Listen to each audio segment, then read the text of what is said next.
Muito boa noite a todos. Que a paz do nosso Mestre Jesus esteja em nossos corações.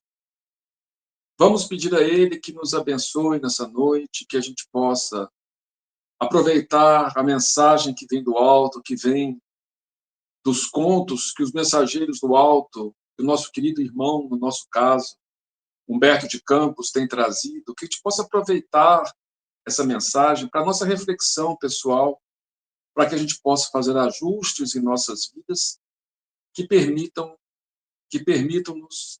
ser mais felizes, que a gente possa ser mais feliz com a doutrina espírita, evitando vícios, erros, sentimentos negativos e buscando a paz de espírito, a serenidade que o cristão consegue na sua jornada.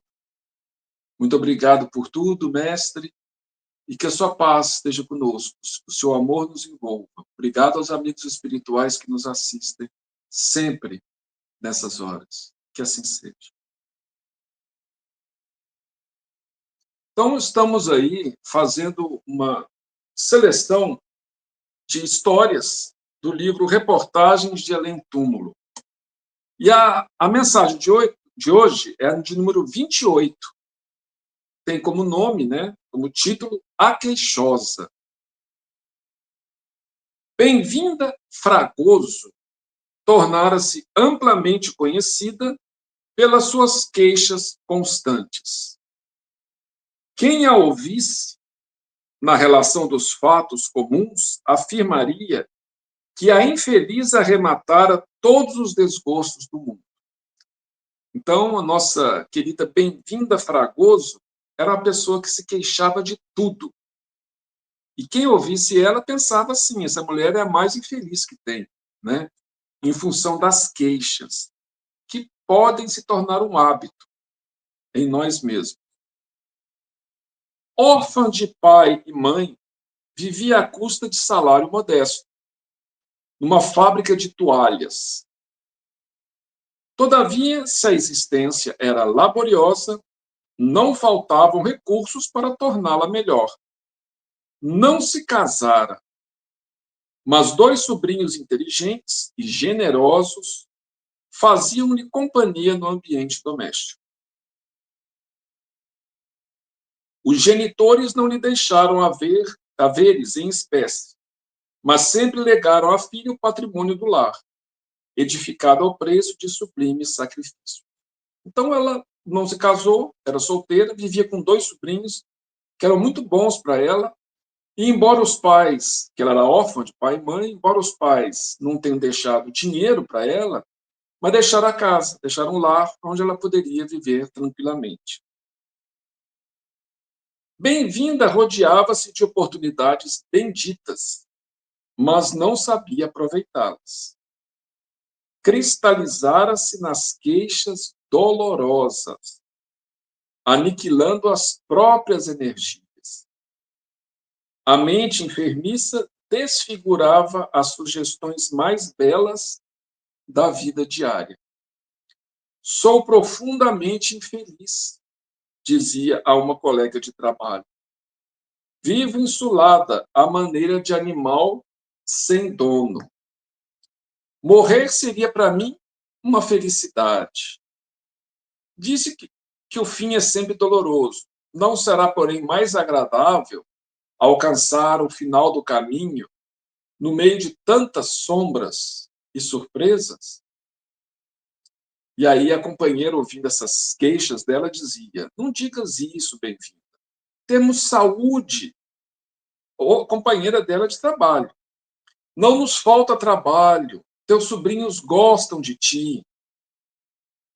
Não nos sintamos desditosas quando a oportunidade de serviço continua em nossas mãos. Mal-humorada, ela explodia, exasperada. Que dizes? A existência esmaga-me e desde a infância ha sido para mim pesada carga de sofrimentos. Referes-te aos sobrinhos, e que significam eles em meu caminho senão um agravo de preocupações? Para ela, os sobrinhos não eram uma bênção, que amparavam, que ajudavam, faziam companhia. Era mais preocupações. Ela certamente queria ter uma vida sem nenhuma preocupação, sem fazer nada. Na verdade, ela não queria existir, né? O mundo é cárcere tenebroso, inferno terrível, onde somos convocados a ranger os dentes. Então, a gente vê claramente aqui que o problema está na nossa mente. Como a gente vê a vida. E a partir do momento que a gente muda a nossa percepção da vida, tudo pode mudar. Mas no caso dela, ela não queria. A amiga que trabalhava com ela tentava mostrar as coisas boas que ela tinha, mas ela não aceitava, né? Calava-se a colega. Na estação do frio, aferrava-se bem-vinda em lamentações. No verão, acusava a natureza, incapaz de tolerar o calor. Se chovia, amaldiçoava as nuvens generosas. É desse jeito, né? A gente conhece pessoas que falam assim, nossa, essa secura, esse calor, aí chove. A pessoa, nossa, mas que ventania que deu, sujou tudo a calçada.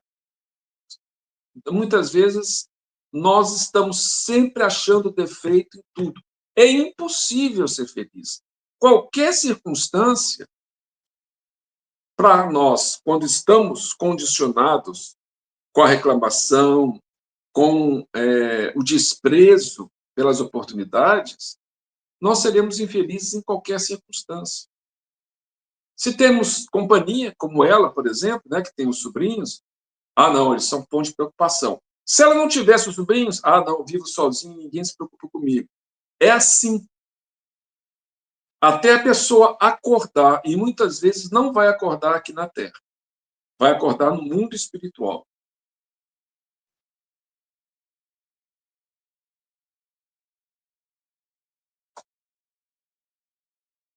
E aí ela sempre reclamando, sempre reclamando. Mas como a assistência espiritual da esfera superior se vale de todos os meios para socorrer ignorantes e infelizes, a vizinha dela, não obstante a má-fé, constituía-se em instrumento de consolação, ao bafejo de amigos desvelados do plano superior. Então, quando ela ia conversar com a vizinha recebia inspiração, porque todos nós temos a ajuda do plano superior. E como ela bloqueava essa ajuda, ela não conseguia receber, os amigos espirituais procuravam influenciar a vizinha. Então ela ia lá, né, falava, reclamava, né, estou sozinha, abandonada, sou o cão anônimo, desprezado no caminho, né? E aí a vizinha falava para ela: entretanto, quem sabe todas as desilusões não resultaram em benefício? Que ela teve um noivo, né? Ela conta para a vizinha que ela teve um noivo, etc, tal, desapareceu, sumiu, né? E a vizinha fala: o noivo que a enchia de esperança talvez a envenenasse de desesperação. Não sabe? O genitor teria evitado a operação cirúrgica, mas possivelmente se tornaria dementado, percorrendo hospícios gerais. Então, o que ela contou antes, eu não li para não ficar muito grande a leitura, mas ela falou, né? Meu pai foi operar, né? E ele acabou morrendo por causa da operação. Então a vizinha fala, mas e se ele não operasse e ficasse dementado? Porque ele tinha problemas, né? Não aceitava também a morte da mãe quando partiu. Então ela reclamava sempre. E a vizinha tentava mostrar que podia ter um lado bom nisso tudo. Quantas pessoas que casam e são infelizes no casamento? Então o noivo ter abandonado ela, é que eles falam muitas vezes, pode ter sido um livramento para ela, né? Mas ela não queria chegar assim.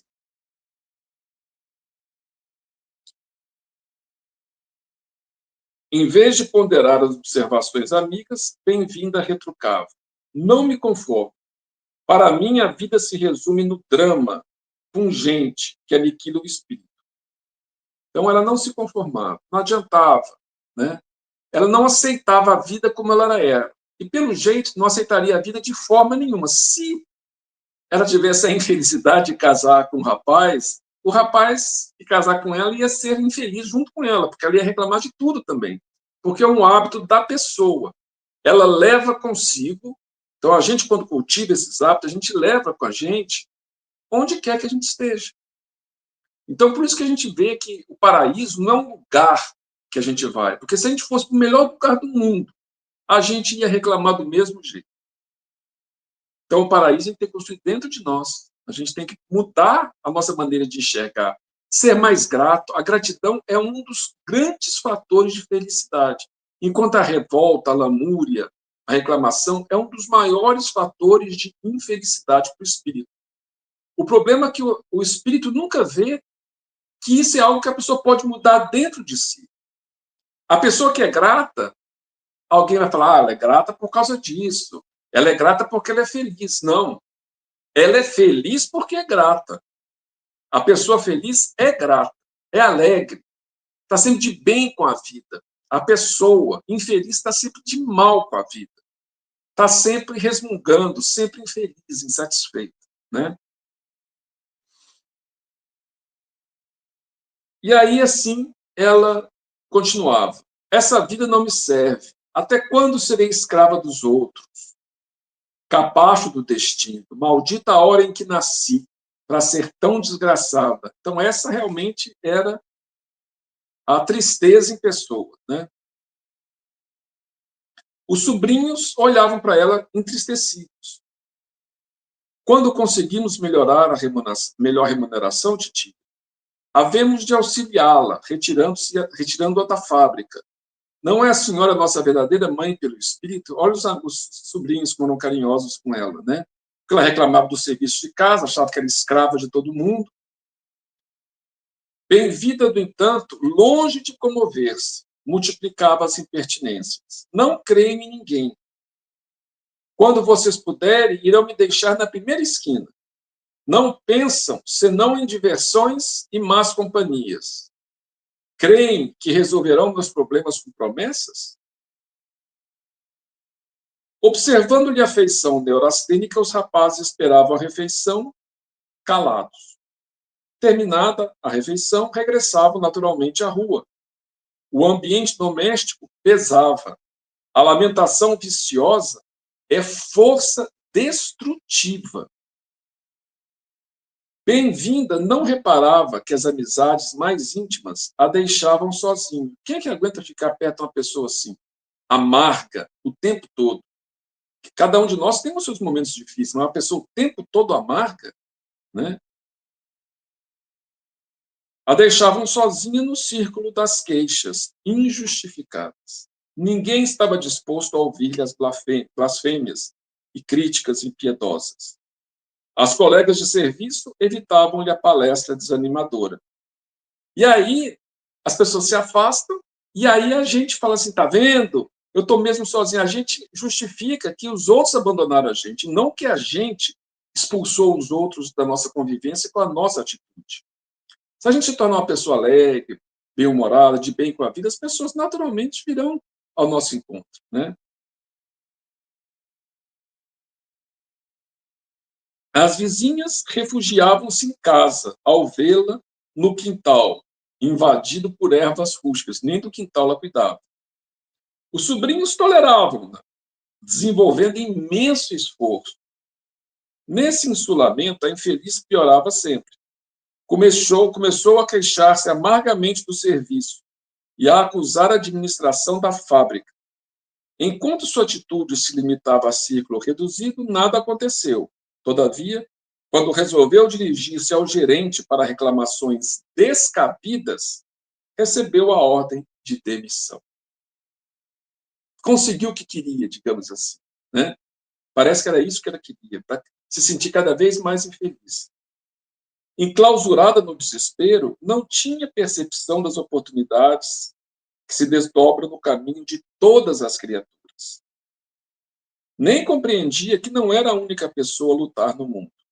Crendo-se mártir, agravou a ociosidade mental e foi relegada a plano de absoluto isolamento. Nem amigos, nem trabalho, nem colegas, nem sobrinhos. Tudo fugiu, evitando-lhe a atmosfera de padecimento voluntário. Depois de perder a casa, em venda desvantajosa, a fim de obter recurso ou manutenção própria, passou ao terreno da mendicância sórdida. Os sobrinhos foram embora, a casa era dela, ela tentou vender para conseguir dinheiro para se manter, perdeu tudo. E passou a mendicar. Foi nessa situação que a morte do corpo a compeliu a novos testemunhos. E assim, como mendiga, ela desencarnou. Desencantada e abatida, acordou na vida real em solidão mais dolorosa. Ninguém a esperava no pórtico do além-túmulo. Estava só, sem mão amiga. E os sofrimentos de que se julgara vítima? Não esperava convertê-los em títulos de ventura, quer dizer, ela se julgou que sofreu tanto que agora ela merecia ser muito feliz no mundo espiritual. Mas são tormentos voluntários. Tem, inclusive, um item com esse nome no Evangelho segundo o Espiritismo. Os tormentos voluntários. Não são esses que Jesus falou, bem-aventurados os aflitos. Não são esses. Esses a gente mesmo cria e a gente mesmo vai ter que resolver. Então, ela esperava ser recompensada pelo sofrimento. A gente é recompensado pelo bem que a gente faz, né? O sofrimento é muito bom se mudar, se a gente mudar com ele. Mas o sofrer por sofrer não tem mérito nenhum, né?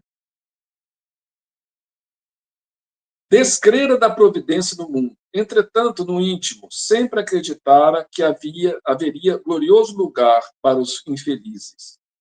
Depois de longo tempo, rogou ao espírito de sua mãe que a esclarecesse. Depois da súplica formulada com lágrimas, sentiu a aproximação da genitora. Então a mãe se aproximou. Ela pediu, fez uma prece profunda, pedindo ajuda à mãe para esclarecê-la, e a mãe apareceu para ela. Bem-vinda, murmurou a mãe carinhosa. Não te dirijas a nosso pai lamentando o aprendizado em que te encontras. Toda queixa viciosa, minha filha, converte-se em crítica injusta à providência. Exatamente, no fundo. Se a gente começa a criticar de tudo, no fundo ele está criticando a própria providência divina, né? Estás convicta de que sofreste na terra. Entretanto, a verdade é que envenenaste os poços da divina misericórdia. Fugiste às ocasiões de trabalho, desfiguraste o quadro sublime de realizações que te aguardavam a boa vontade nas estradas da luta humana. Hoje aprendes que a lamentação é a energia que dissolve o caráter e opera o insulamento da criatura. Não conseguistes afeições em ninguém. Não soubeste conquistar a gratidão das criaturas. Sofre, minha filha. A dor de agora é tua criação exclusiva. Criação exclusiva. Não imputes a Deus falhas que se verificam por ti mesmo. Ó, minha mãe, suplicou a infeliz, não poderei, porém, voltar e reaprender novamente no mundo? Mais tarde, disse a mãe. Por agora, para que alcances alguma tranquilidade, irá te incorporar à extensa falange espiritual que auxilia os rebeldes e inconformados da luta humana.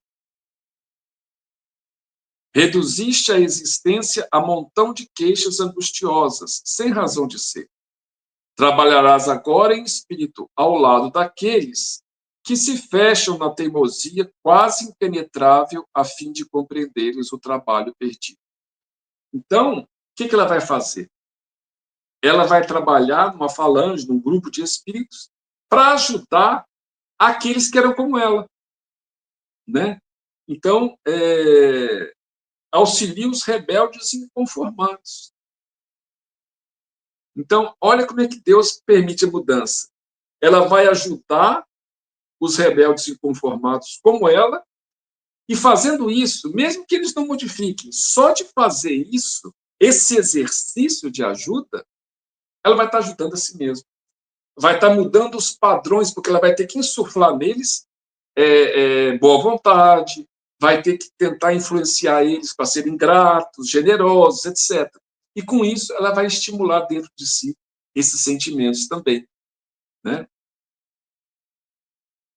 E aí Humberto de Campos fala, né, quando ele escreveu esse livro, ele fala assim: e a queixosa trabalha até agora, então a história dela, né, é uma história verídica, e Humberto de Campos fala que ela trabalha até o momento que ele escreveu esse livro para abrir consciências endurecidas à compreensão das bênçãos divinas. É por isso que muitos homens, em momentos de repouso, são por vezes assaltados de ideias, de trabalhos inesperados. Criaturas e coisas enchem-lhes a visão interna, requisitando atividade mais intensa. É que por aí, ao redor da mente, em descanso, começam a operar os irmãos de bem-vinda, as pessoas, né, que trabalham junto com ela, do mesmo grupo, digamos assim, a fim de que a preguiça não lhes aniquile a oportunidade, qual aconteceu a eles mesmos. Perfeito, né? Então, eles trabalhando, isso acontece em várias situações. Então, por exemplo, no caso do suicídio, né? É claro que o espírito, cada caso é um caso, mas é óbvio que ele vai se sentir no primeiro momento desiludido, porque ele achou que ia abandonar a vida e não abandonou. E tornou a vida numa condição pior do que estava, né? Com sofrimentos piores, com situações piores. Mas, quando o espírito consegue se reequilibrar, o que ele vai fazer? Para se ajudar aqui na Terra pessoas que estão com ideia de suicídio, a evitarem o suicídio. Então, aquele que foi suicida, depois de se reequilibrar, por isso que quando alguém parte para o suicídio, devemos orar. Orar para quê? Para ajudar a pessoa a se reequilibrar.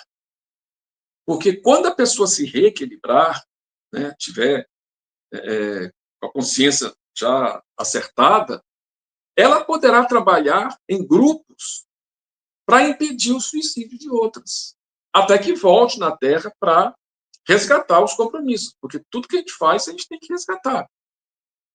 Mas, se ela trabalhar em algum grupo desse tipo, ela terá o resgate amenizado, né? Então, a justiça divina funciona assim, é um pai que quer ajudar o filho a se renovar, a se reequilibrar, né? Então, essa é a... E assim acontece com outras coisas, né? A gente vê, por exemplo, que na Terra, um trabalho muito bonito dos alcoólicos anônimos. Quem são os alcoólicos anônimos? São ex-alcoólatras, ou melhor, né, que pararam de beber. Eles mesmos dizem que não existe ex-alcoólatra, né? Então, eles pararam de beber. E o que eles fazem? Ajudam outras pessoas a pararem de beber também, desde que as pessoas queiram, naturalmente. Então, o erro, a gente erra, a gente sofre as consequências, naturalmente, mas a gente pode se reajustar perante a lei fazendo bem, inclusive para aqueles que estão prestes a cometer o mesmo erro que a gente, né? Então, foi o caso da Bem-vinda aqui. Ela foi ajudar a pessoa, imagina a dificuldade. E aí que ela vai ver a dificuldade que teve, né? Tiveram os espíritos que tentaram ajudar ela, impenetrável, só reclamava. Eles auxiliavam, falavam com os sobrinhos, falavam com a vizinha, tentavam influenciar a vizinha para falar com ela não aceitava. Então, ela vai fazer a mesma coisa. Ela vai ver o quanto que é difícil. Mas ela vai adquirir novos conceitos da vida e vai ser feliz, mais feliz por conta disso. Vai voltar mais preparada na próxima encarnação, né? Então, que Jesus possa nos esclarecer, que a gente possa seguir-lhe o exemplo, seguir-lhe o caminho que ele traçou para nós todos, sermos gratos, para sermos felizes, né? Porque a proposta de Jesus é de uma vida mais feliz, e ela tem que começar aqui dentro da gente. Nenhuma circunstância externa vai nos fazer felizes se a gente não estiver feliz por dentro. Então, até para aproveitar as coisas externas, a gente tem que estar feliz por dentro. Então, que o Senhor nos abençoe, nos guarde, nos ilumine, hoje e sempre.